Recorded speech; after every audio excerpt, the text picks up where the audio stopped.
ஐயனார் துணை சீரியலில் நிலாவும் பல்லவனும் எப்போதும் போல் வீட்டில இருந்து வெளியில் கிளம்பி வரும்போது வானதியோட அண்ணன் கவனிக்கிறாங்க. நிலா கிட்ட வழி மறித்து ரொம்பவே வம்பு பண்ணுறாங்க. ஆமாம், நீ தான் எங்கள் அம்மா அப்பா கிட்ட ரொம்பவே வாய் பேசுனதா? இந்த மாதிரி ஒரு வீட்டில் இருந்துட்டு நீ பேச வேண்டியதுதான். ஒரு அஞ்சாம்பளைங்க இருக்கிற இடத்துல நீ வேணா வெக்கமே இல்லாமல் இருக்கலாம். ஆனால் நான் எதுக்கு ஏன் தங்கச்சி அனுப்பணும் அப்படின்னு சொல்லிட்டு நிலாவை ரொம்ப கேவலமாக பேசுகிறாங்க. இதை கேட்ட பல்லவன், ஏன் அந்நியவா நீ பேசுகிற அப்படின்னு சொல்லிட்டு அடிக்க போகிறாங்க. ஆனால் பல்லவன் சின்ன பையன் அப்படிங்கிறதுனால அவங்க பல்லவனையும் அடிக்கிறாங்க. இதை பார்த்த நிலா, நீங்கள் பல்லவனை எதுவும் பண்ணாதீங்கன்னு சொல்லிட்டு, எங்கள் வீட்டில் உள்ள பசங்களை நீ இவ்வளோ கேவலமாக பேசுகிறியே, ஆனால் அவங்க எல்லாருக்குமே ஒரு பொண்ணுக்கிட்ட எப்படி நடந்துக்கணும்னு நல்லாவே தெரியும். இப்படி தனியாக வர பொண்ணுக்கிட்ட வம்பு பண்ணி அசிங்கமாக பேச அவங்களுக்கு தெரியாது. அப்படி பார்த்தா நீ தான் 1ஆம் நம்பர் பொறுக்கி அப்படின்னு நிலா பதிலுக்கு சொல்கிறாங்க. இதை கேட்ட வானதியோட அண்ணே இன்னுமே கோபமாகி நிலாவை ரொம்பவே அசிங்கமாக பேசுகிறாங்க. இதை கேட்ட பல்லவன் மறுபடியுமே அடிக்க போகிறாங்க. ஆனால் நிலா தான் எந்த பிரச்சனையும் வேண்டாம், இதை பார், சாக்கடை மேலே கல்லெறிஞ்சா அந்த அழுக்கு நம்ம மேலே தான் படும் வான்னு சொல்லிட்டு பல்லவனை இழுத்துட்டு நிலா போகிறாங்க. பல்லவனுக்கு நிலா மேலே ஒரு மதிப்பு மரியாதையும் தாண்டி அளவுக்கு அதிகமான பாசமும் இருக்குது. தன்னோட நிலா அண்ணியை இந்த மாதிரி அசிங்கமாக பேசிட்டாங்களேன்னு சொல்லிட்டு ரொம்பவே கோவப்படுறாங்க பல்லவன். அவங்க வீட்டுக்கு வந்ததுமே ரொம்பவே கஷ்டமாகவும் கோபமாகவும் உட்காந்துக்கிட்டு இருக்கிறாங்க. இதை கவனித்த சேரண்ணன் வந்து, என்னாச்சு, எதுக்காக நீ இப்படி இருக்க அப்படின்னு சொல்லி கேட்குறாங்க. அதுக்கு நம்ம பல்லவனும், இன்றைக்கி என்ன தெரியுமா நடந்துச்சு, நானும் அண்ணியும் எப்போதும் போல் அங்கே போய்கிட்டு இருந்தோம். அப்போ இந்த இருக்காமலா பாண்டியன், அவன் காதலிக்கிறான்ல வானதி, அந்த வானதியோட அண்ணன் வந்து பெரிய பிரச்சனை பண்ணிட்டான். என்னோட அண்ணியை நிறைய அசிங்கமாக பேசிட்டான் அப்படின்னு சொல்லிட்டு நடந்த எல்லாத்தையுமே சொல்கிறாங்க. இதை கேட்ட சோழனுக்கு உடனேயே அவனை போய் அடித்து சண்டை போடணும்னு சொல்லி தான் தோணுது. அவங்க கோபத்தோடு கிளம்ப போகிறாங்க. அதே நேரம் பாண்டியன் எதிர்த்தாப்புல வீட்டுக்குள்ளே வரதை பார்த்ததுமே கொஞ்சம் அமைதியாகுறாங்க. ஏன்னா பாண்டியனுக்கு இந்த விஷயம் தெரிய வேண்டான்னு சொல்லி நினைக்கிறாங்க. ஆனால் பாண்டியன் உள்ளே வரவுமே பல்லவன் ஒரு மாதிரி இருக்கிறத கவனிக்கிறாங்க. பல்லவன் கிட்ட என்னாச்சுன்னு சொல்லி கேட்டதுமே பல்லவன் உடனே, எல்லாமே ஒன்னால தாம்னே, நீ லவ் பண்ணுறல அந்த பொண்ணோட அண்ணன் அன்னைக்கு வீட்டில் வந்து பிரச்சனை பண்ணான். ஆனால் இன்றைக்கி நானும் அண்ணியும் ரோட்டில் நடந்து போய்கிட்டு இருக்கோம், எங்ககிட்ட வந்து பிரச்சனை பண்ணான். சரி, ஏதாவது நாய் குலைச்ச மாதிரி குலைச்சிட்டு போவான்னு பார்த்தா 5 ஆம்பளைங்க இருக்கிற இடத்துல எப்படி இப்படி வெக்கமே இல்லாமல் இருக்கிற அப்படின்னு சொல்லிட்டு அண்ணியை ரொம்பவே அசிங்கமாக பேசுகிறாங்க. என்னால் அந்த இடத்துல ஒன்றுமே பண்ண முடியலை. அண்ணியுமே எந்த பிரச்சனையும் வேண்டான்னு சொல்லி என்னை இழுத்துட்டு வந்துட்டாங்க. இந்த ஊரில் நம்மளை பற்றி எப்போதுமே கேவலமாக தான் பேசுவாங்க. அதை இந்த காதில் வாங்கி அந்த காதில் விட்டே நமக்கு பழகிடுச்சு. ஆனால் அண்ணியை பேசும்போது என்னால் துளி கூட தாங்கிக்க முடியலை. அவங்களும் கஷ்டந்தானே படுவாங்க, அதையும் அவங்க யாருமே யோசிக்க மாட்டேங்காங்கன்னு சொல்லிட்டு பல்லவன் ரொம்பவே கவலைப்படுறாங்க. இவங்க எல்லாரும் இப்படி பேசிக்கிட்டு இருக்கும்போதே நிலா வீட்டுக்குள்ளே வராங்க. அவங்க நடந்த எதுவுமே வீட்டில் சொல்ல வேண்டாம்னு நினைக்கிறாங்க. ஏன்னா அப்படி சொன்னால் மறுபடியுமே பாண்டியன்னு சொல்லணும் போய் அங்கே தகராறு பண்ணுவாங்க. அதுக்கப்புறம் அவங்களுமே பதிலுக்கு மறுபடியும் தகராறு பண்ணுவாங்க. இந்த பிரச்சனையை எதுக்கு வளர்க்கணும்னு சொல்லிட்டு தான் அவங்க பல்லவன்கிட்டேயே வீட்டில் எதுவும் சொல்ல வேண்டாம்னு சொல்லி வச்சுருப்பாங்க. அதை மீறி தான் பல்லவன் வீட்டில் சொல்கிறாங்க. அப்போ நிலா வந்ததுமே பல்லவன் அமைதியாகிருந்தாங்க. நிலா உள்ளே வந்ததுமே எல்லாருமே ஹாலில் தான் இருக்கிறாங்க. ஆமாம், என்ன விஷயம், ஏதோ ரகசியம் பேசுகிறீங்களா என்ன, எல்லாருமே இங்கே தான் இருக்கீங்க அப்படின்னு நிலா கேட்குறாங்க.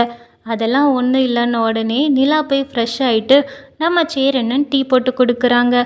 அப்புறம் நிலா டீயை குடிச்சிட்டு, அண்ணன் எனக்கு கொஞ்சம் தலைவலியாக இருக்குது, நான் ரூமுக்கு போகிறேன்னு சொல்லிட்டு அவங்க ரூம்குள்ளே போகிறாங்க. நிலாவுக்குமே அங்கே நடந்தது எல்லாமே கொஞ்சம் கஷ்டமாக தான் இருக்குது. அதை வீட்டில் சொல்லாமல் அவங்களும் ஒரு பக்கம் மறைக்கிறாங்க. அதே மாதிரி பல்லவன் வீட்டில் சொன்னது அவங்களுக்கு தெரிஞ்சிடவே கூடாது, நம்ம போய் சண்டை போடுறது அவங்களுக்கு தெரியக்கூடாதுன்னு சொல்லிட்டு வீட்டில் உள்ள எல்லாருமே நிலா கிட்ட அதை மறைக்கிறாங்க.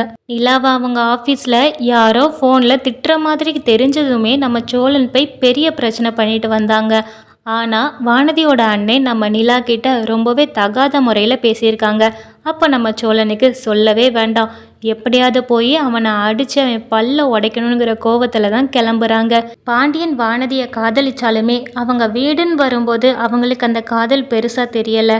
அதே மாதிரி தான் இப்போ இதை இவ்வளோ பெரிய பிரச்சனை ஆக்கியிருக்காங்க வானதியோட அண்ணன். அதனால் பாண்டியன் வானதியோட அண்ணன் மேலே ரொம்பவே கோபமாக இருக்கிறாங்க. ஏன்னா அவங்களுக்கும் நிலா மேலே ஒரு தனி மரியாதை இருக்க தான் செய்யுது. அதனால் சோழன் கூட பாண்டியனுமே கிளம்புறாங்க. அப்படி 2 பேருமே கிளம்பும்போது சேரனை திரும்பி பார்க்குறாங்க. ஏன்னா இவங்க ஏதாவது சண்டைக்கு போகிறாங்க அப்படின்னாலே நம்ம சேரனன் தான் எதுவுமே வேண்டாம், தயவு செஞ்சு எந்த பிரச்சனையும் பண்ணாமல் வீட்டில் இருங்கன்னு சொல்லுவாங்க. ஆனால் அதுக்கு மாறா சேரன் சொல்கிறாங்க, பாண்டி, சோழா, நீங்கள் 2 பேரும் என்ன செய்வீங்களோ தெரியாது. அவன் நிலாவை பேசுனதுக்கு நிலா கிட்ட நிலாவோட காலில் விழுந்து அவன் மன்னிப்பு கேட்டே ஆகணும். அதுபடி தான் நீங்கள் பண்ணணும் அப்படின்னு சொல்கிறாங்க. உடனே சோழன் சொல்கிறாங்க, அண்ணே, நீ சொல்லாமலே நாங்கள் எல்லாமே செய்வோம். நீ இப்போ வாயை திறந்து சொல்லவே செஞ்சிட்ட. கண்டிப்பாக பாரு, நாங்கள் அதை செஞ்சுட்டு தான் வீட்டுக்கு வருவோம் அப்படின்னு சொல்லிட்டு பாண்டியனும் சோழனும் வீட்டிலேருந்து கிளம்புறாங்க. பாண்டியனும் சோழனும் கிளம்பி வானதியோட வீட்டுக்கு தான் போகிறாங்க. வீட்டுக்குள்ளே போனதுமே அவங்க அம்மாவை பார்த்து, அம்மா, நீ பெத்து விட்டல ஒரு தருதலை, அது எங்கே வீட்டில் இருக்கா இல்லை ஊர்மையை போயிடுச்சா? சரியான பொறிக்கு பையனை பெற்று வச்சுட்டு எங்களை நீங்கள் குறை சொல்லிக்கிட்டு இருக்கிறீங்க. எங்கள் வீட்டு பொண்ணை பார்த்து எவ்வளோ அசிங்கமாக பேசியிருக்கான் தெரியுமா உங்கள் வீட்டு பையன் அப்படின்னு சொல்லிட்டு சண்டை போடுறாங்க 2 பேருமே. இது தெரிஞ்சதுமே வானதி, எங்கள் அண்ணெல்லாம் அப்படி பண்ணியிருக்க மாட்டான் அப்படின்னு சொல்லிட்டு சப்போர்ட் பண்ணுறாங்க.